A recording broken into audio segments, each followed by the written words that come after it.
And just a couple of texts have come in. Patrick Callahan has been on from the Inniscarra Historical Society, and they're hosting a presentation tomorrow evening in Bearings National School, and it will trace stories of local interest on those who lost their lives in the sinking of the Titanic. It is a great night, is guaranteed, and is open to one and all. The presentation will be given by Frank Donaldson, and Pat says you can forget election blues and come along and join them tomorrow night. So best of luck with that. That's Inniscarra Historical Society, that event in Bearings National School. And we're getting in early with this one. Skibbereen Rowing Club have asked me to mention that their annual Christmas Day swim will be held on Christmas Day, 12 noon at Tregumna Beach. All proceeds are going to the special classes in St. Joseph's National School, St. Patrick's National School and the Skibbereen Gael School, and they're thanking everyone in advance for your support. I always think it is very brave, hardy souls that go out and do Christmas Day swims, so good luck to each and every one of them. Let's go to the Health Hub Times Square in Ballincollig, where Anneliese Russell joins me. Good afternoon to you, Anneliese. Good afternoon, Patricia. Are you a swimmer in cold weather type of person? Are you? Yeah. There you go. No, I'm not the best one in the world. Yeah. Himself is very good. Now, he will get in. Now, it's more of, when I say swimmer, it's more of a dip. You go in for a dip and you get the pains and you get the shock and you come out and you feel great afterwards. And actually, it is very, very good for your immune system, Patricia. So I try and do a 30-second cold shower every day if I can. I mightn't get it done every day, but I do try and do it most days, and I definitely think it helps with your immune system. Okay. Closes up all your pores, you know. Well done. So all those people heading off on Christmas Day swims, you're doing good for yourself as well. Okay, let me get straight into questions for you. Sorry, I need to just scroll down to the end of the... Mary was on wanting to talk to you about Thiamine. Is it Thiamine tablets, and what are they good for you?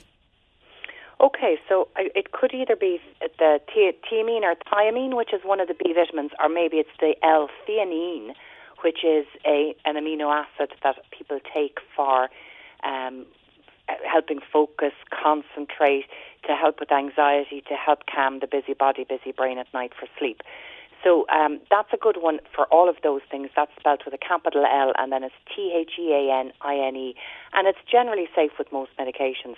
Then there's thiamine, which is one of the B vitamins. It's vitamin B1, and it'll be very important for kind of nervous system function, brain function.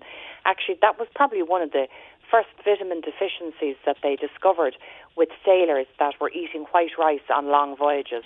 They developed beriberi. Do you remember, Patricia? Yeah. Did you ever hear beriberi? I remember when my granny used to say it to me when we wouldn't eat our brown bread, you'd get beriberi. I remember my grandmother saying the same thing. Yeah. So that was one of the first, how they discovered the vitamin deficiency. So it was because they were lacking vitamin B1. So it's really important for skin, for nervous system function, for brain function, for your eyes, for glucose metabolism.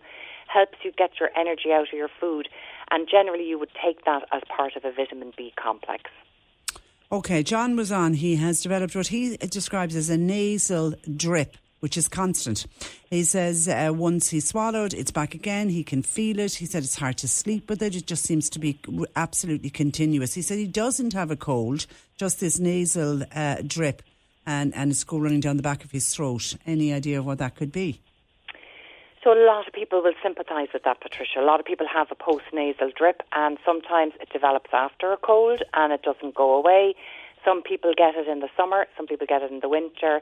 It can be down to allergies, so your body is producing mucus and it's running down the back of your throat. You constantly have to swallow. It's very annoying. So difficult one to kind of get a handle on, because a lot of the time it is to try and figure out if it is an allergy, what is the allergy. If it's worse in the winter, it could be a bit of damp mould allergy. If you get better when you go to a dry climate, that's probably what it is. Then maybe getting an air purifier into the house, especially in the rooms that you spend a lot of time. So, keep it maybe in the kitchen or the living room when you're in there, and then bring it up to your bedroom at night. That can really help. Or if it's worse in the summer, it's probably more kind of hay feverish. And if it's the same all year round and you've had it for years, maybe it's down to a food that you're eating. Dairy being one of the worst contributors to mucus. I think even people who don't have a dairy intolerance, if they eat a lot of cheese, they still get that kind of mucusy feeling. So you could kind of investigate those things. And then in terms of getting rid of it, the one thing that does help, we get great feedback on is the Dr. Clare Congestion Blend. So it's a blend of herbs that are very drying up of mucus. But the only thing is it doesn't fix the problem. It just helps you manage your symptoms. But it could be something you could take, before you go to bed, a couple hours before you go to bed, if it's interfering with your sleep. The other thing I'd say as well, Patricia, is that sometimes mucus is actually coming up from the stomach. If the little valve at the top of the stomach is weakened and you're getting a little bit of acid reflux, some people don't feel the acid burn or the warmth of it, but they get symptoms like a dry cough, or they feel like there's constantly mucus stuck in their throat. And that could be coming from the stomach. So if that's the case, we recommend zinc carnosine for that, because that helps tonify that muscle at the top of the stomach to keep it nice and tightly shut. Okay, Brian recently had a fall and he's now been left with muscle pain. Now, he is taking pain relief for it, but can you recommend anything to help with the muscle? Repair the muscle? The best thing for that is arnica. And you can get that in any health shop. Actually, a lot of pharmacies probably have it as well. You take it homeopathically, but what I absolutely love is the Weleda Arnica Massage Balm, and it smells absolutely lovely as well. So you can rub that into the muscle, and that's really, really soothing and healing. Sometimes as well with muscle, if you've hurt your muscle, heat can help. So there is also a heat balm that you can buy that has got kind of chili pepper extract in there, and that heat kind of goes into the tissue. Now, it's not going to help with healing. The arnica is what you want for healing, but that heat can be very soothing if you're in pain. Okay, a listener wants to know, does Anneliese have a natural remedy to prevent head lice? Her daughter has come home with her head lice for the third time since going back to school in September. Yeah, it is. And unfortunately, the medicated shampoos, Patricia, the lice have started to develop resistance to the chemicals. So that they're not really being fully gotten rid of. And the best thing really is that lice comb, to comb your kids' hair very, very frequently. But there is a natural lice shampoo and a spray that you can use, and it's got things like tea tree and neem in there that will kill the nits in the hair and will kill lice. But you do have to comb it out, unfortunately, because those eggs they're actually nearly worse to get rid of because they can be quite resistant and have to. The company is called Pure Essentials, and they do a lice shampoo. It's very, very good, and it's very, very gentle because there's no chemicals in there. It's natural.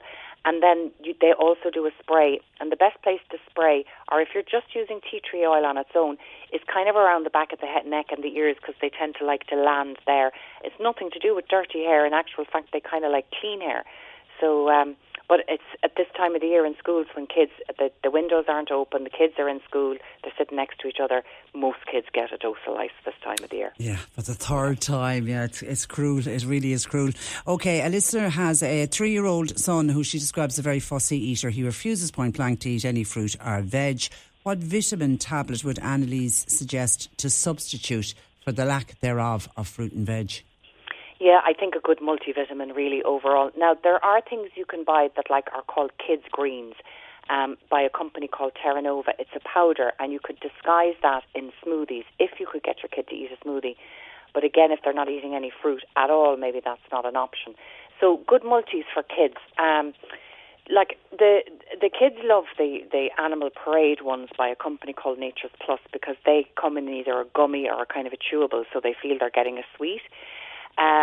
The Terra Nova, they do a living multivitamin, which is made from food products. So if you can't get the Sneaky Greens powders into a kid's milkshake or smoothie, you could just give them the little capsule. And then if you're looking for if they won't take a tablet, and if you can't get the powder into a smoothie for them, then the Animal Parade, they do actually do a juice. They do a drink one that you could mix in with a bit of orange juice and disguise it that way. So an all-round multi is what you're looking for, really, but make sure it's kid-friendly. Okay, Linda says she's perimenopausal at the moment, even though she said, I don't have any real symptoms. It was diagnosed through a blood test with my doctor. But the one thing I've noticed is I'm finding it very difficult to go to sleep at night, even though I'm absolutely exhausted. Could that be part of perimenopausal condition? Absolutely. One of the more common issues actually is the sleeplessness, and it's not always because people are getting hot flushes or night sweats. Sometimes it literally is just your sleep is completely disturbed. So Normally I say work at the root of the problem and take something that you would, like a natural plant-based hormone, which would be something like the one we get great feedback on here is the Nutri-Advanced Perimenopause support. It's brilliant across the board. But in this case here, if it literally is just sleep, if there's no hot sweats, if there's no anxiety, if there's no sore bones, no low energy, no mood issues, nothing like that, then maybe just take a sleep remedy. You'll try both of them, I suppose, 1 month after the other and see what works best for you. So in terms of sleep, you're looking at things like valerian, L-Theanine, magnesium bisglycinate, passiflora. You can get tinctures, but the one that seems to work best for our customers are things, one called Advanced Sleep Support by a company called NHP. That's a blend of nearly everything I just mentioned and more. So try that first. See, you take 2 capsules about half an hour before you go to bed, and it helps you get into a deeper sleep as well, so it's not as interrupted. And if that doesn't do the job, then maybe consider taking a natural menopause supplement that gives you some plant-based estrogens, because that does work at the root level. Okay, and a listener says, what would Anneliese suggest for my 25-year-old son who's going into a very busy period between now and the new year with his job? I feel he needs a little bit of a boost of energy. Yeah, can't beat the Source of Life Gold. We call it the Go Juice. It comes in either tablets or it comes in liquid. The liquid I feel is far better, but it's got absolutely everything in there now for energy, for supporting the immune system. I normally recommend it as a tonic actually after people have been sick, but I nearly always take a bottle this time of the year, Patricia, especially now the Christmas season, because you'd be burning the candle at both ends a little bit. Late nights and then busy days in work. So it definitely supports the immune system when you're out and, company, being exposed to all of those germs. I find I need it this time of the year. So it's, of all of them, the absolute best one. It's the Source of Life Gold. Okay. Listen, Anneliese, have a lovely week and we'll chat to you next Monday. Thanks, Patricia. Thanks for that. And Anneliese will have up all the information that she imparted today on her website this afternoon, thehealthhubstore.com.